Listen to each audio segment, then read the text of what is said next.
I'm Don Vanderjack, and welcome back to my one-stall workshop.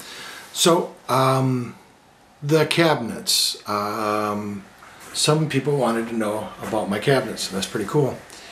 Let me tell you about them.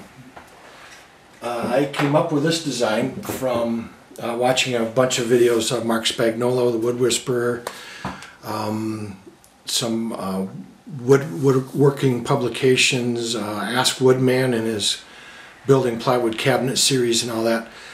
And all those things kind of contributed to this. So I took a little of this, a little of that. I had several different ideas that I was working with, and this is what I came up with. Now, at the end of my, as you saw in a previous video, the end of my workshop is a limited space. It's like 16 feet, and my bench is like 10 feet. So I've got a certain amount of area I work with. So I kind of put some thought in, and I really want to come up with something that I could maximize that storage area without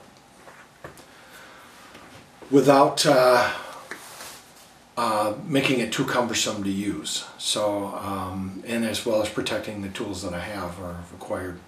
So this is what I came up with. You can use it any way you want, obviously. So let me stop talking and just start showing.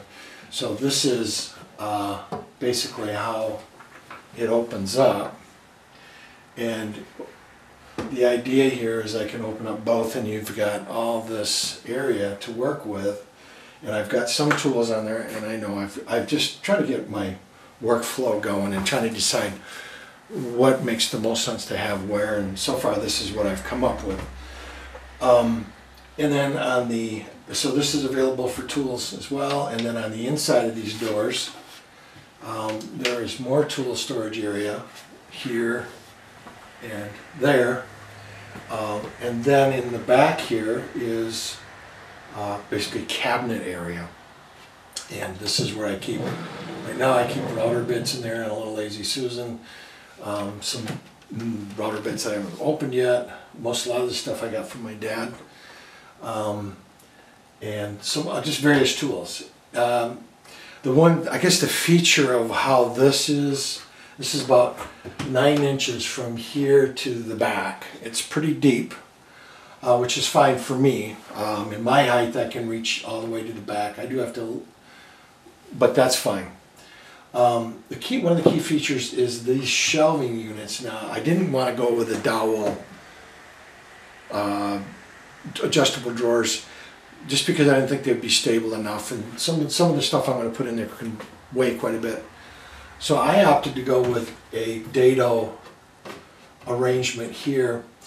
But what I did do that was a little different. Rather than go with a full depth shelf, I made the shelf units half depth.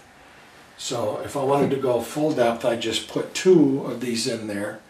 And if I wanted to go half, well, I just put 1.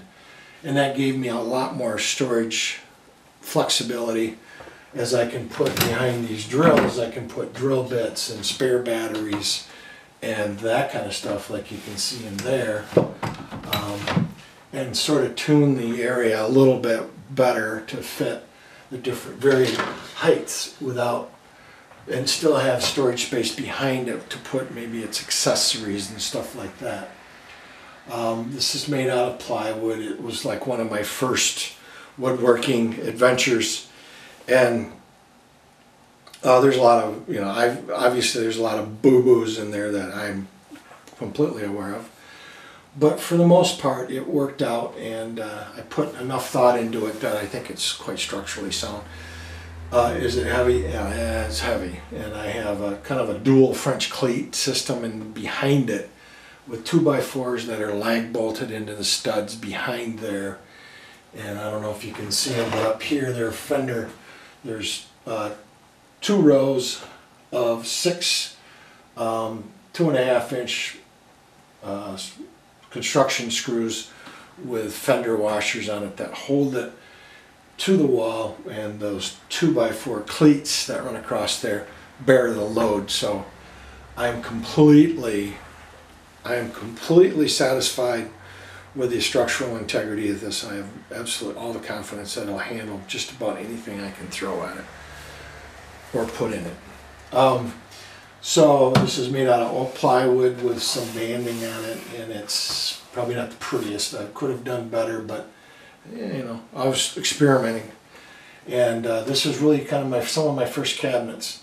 So the rough overall dimensions are, this is like 32 inches tall, it's 32 inches wide, it's 16 inches deep from front to back, and these cubbies here where I can keep you know, router planes and varied planes. I need to get this cleaned up a little bit in here. But one of the nice things, or I guess one of the reasons I did it this way, and I'll try to show you, is that there's two of these cabinets and I can open both of these up. I know you can't see it, so I'm going to come around from behind the camera here. But as you can see, with those drawers open, I have a wall of tool storage and tool access available to me immediately as I'm working on the bench. And that really appealed to me and appeals to me. So that was the main, one of the other design features of how I had these set up. So anyways, that's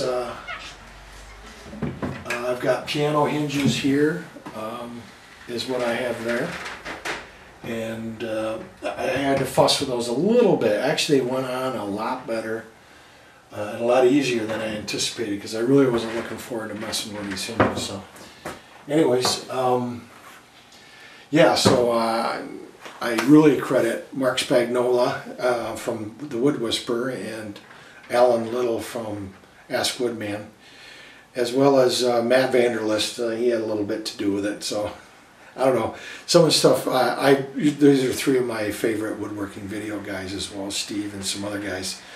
But I took a lot out from their videos to build this, or some ideas and construction techniques, and I really appreciate it. It really helped me out, and I learned a lot, which is what I'm doing right now. I'm not, you know. So anyways, so that's it. If you have any questions, or please leave a comment. If you found this useful, please like or subscribe. All right, so again, this is Don Vanderjack, and thank you for visiting my one-stall workshop.